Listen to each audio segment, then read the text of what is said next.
Bismillahirrahmanirrahim. Assalamualaikum warahmatullahi wabarakatuh. Okay, untuk subjek reka bentuk dan teknologi tahun 5, hari ini kita akan masuk unit 2 berkaitan dengan aplikasi reka bentuk teknologi kejuruteraan.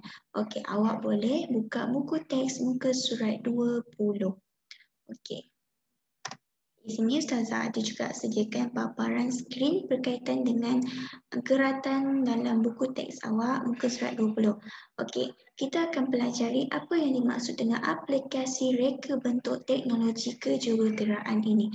Okey, maksudnya aplikasi reka bentuk teknologi kejuruteraan ini adalah penghasilan sesuatu perkara baru ataupun perkakasan yang menggunakan teknologi kejuruteraan. Contohnya seperti menggunakan teknologi yang berbentuk alam semula jadi yang berkaitan dengan benda sekeliling kita. Okay. Contohnya awak boleh lihat dialog berkaitan dengan Alia dan ayah dia. Okey, Alia melihat ayah sedang memasang satu alat di halaman rumah mereka.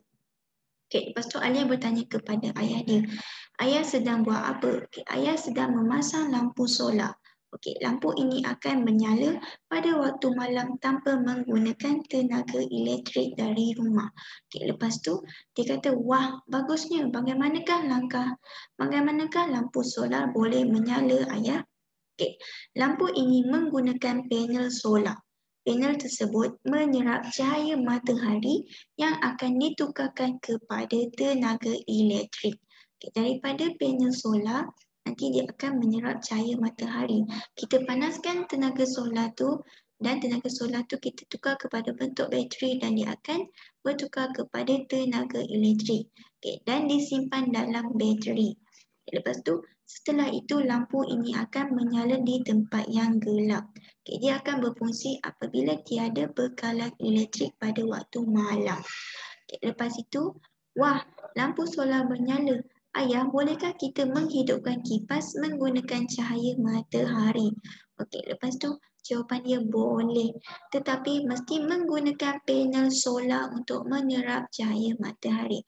Maksudnya, panel solar tu alatan yang kita letak di bawah cahaya matahari atau kita akan letak dia untuk cahaya matahari menyerap masuk ke dalam panel tersebut.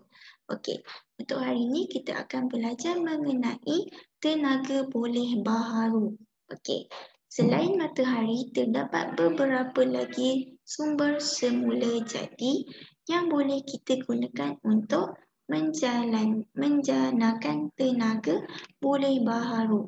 Okey, kita akan tengok apa yang dimaksudkan dengan tenaga boleh baharu.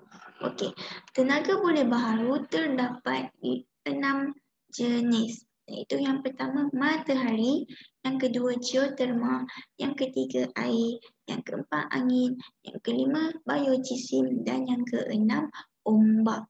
Okey, apa yang dimaksudkan dengan tenaga boleh baharu?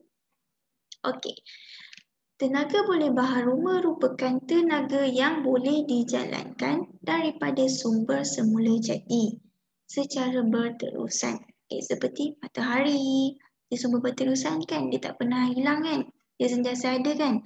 Okay, lepas tu geoterma, air, angin, biojisim, ombak. Okay, itu yang dimaksudkan dengan sumber semula jadi secara berterusan. Itu yang dimaksudkan tenaga boleh baharu. Okay, jadi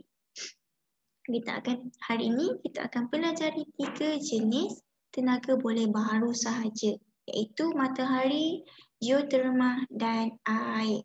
Okay, untuk lagi 3 kita akan pelajari untuk kelas akan datang. Okay. Yang pertama kita tengok matahari. Apa yang dimaksudkan dengan matahari? Okey, cahaya matahari merupakan sumber tenaga utama. Okay, tenaga yang diperoleh daripada matahari dikenali juga sebagai tenaga solar. Okay, tenaga solar ni dia menghasilkan tenaga elektrik. Okay, kalau awak ingat matahari, awak kena ingat solar. Okay, lepas tu tenaga ini boleh ditukarkan kepada tenaga elektrik dan tenaga haba. Okay, maksudnya dia boleh membekalkan kita tenaga elektrik dengan kita menggunakan panel tadi tu, panel solar tadi tu. Okay, daripada panel solar akan terhasil tenaga elektrik. Sebelum ada tenaga elektrik, kita kena masukkan dia ke dalam bateri. Nanti baru dia akan hasilkan tenaga elektrik. Okay. Lepas tu yang kedua, kita akan pelajari berkaitan dengan geoterma. Okay. Apa yang dimaksudkan dengan geoterma? Okay.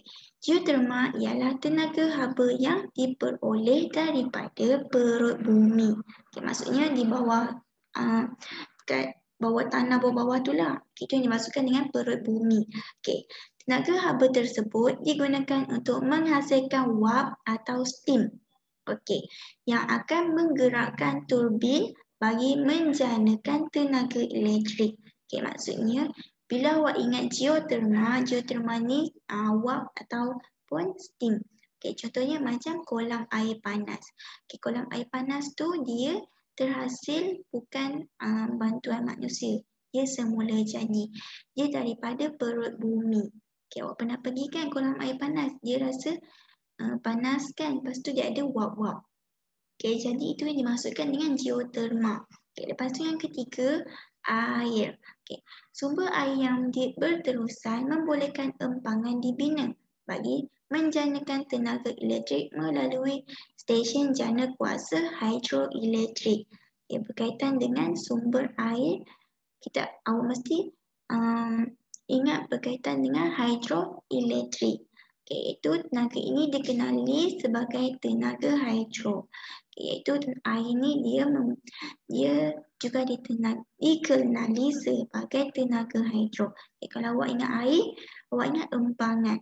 Okay, jadi air ini dia membekalkan air kepada kita lah melalui empangan. Okay, empangan tu dia akan bagi kita air.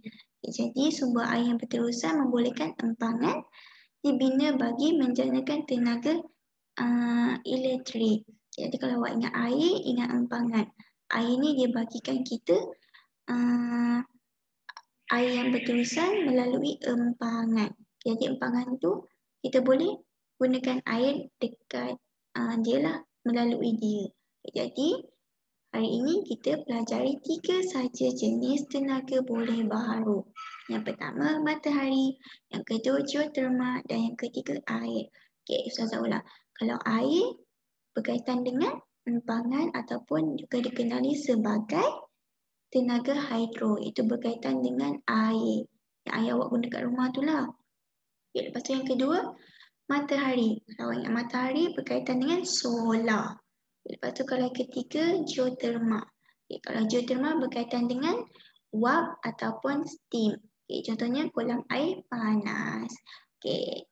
Jadi sampai di sini saja rakaman video kita berkaitan dengan unit 2 iaitu aplikasi reka bentuk teknologi kejuruteraan berkaitan dengan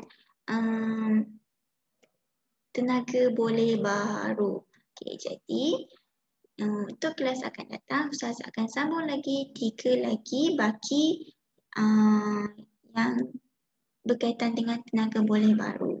Jadi, sampai di sini saja rakaman pembelajaran kita untuk hari ini. Okey. Sekian. Assalamualaikum warahmatullahi wabarakatuh.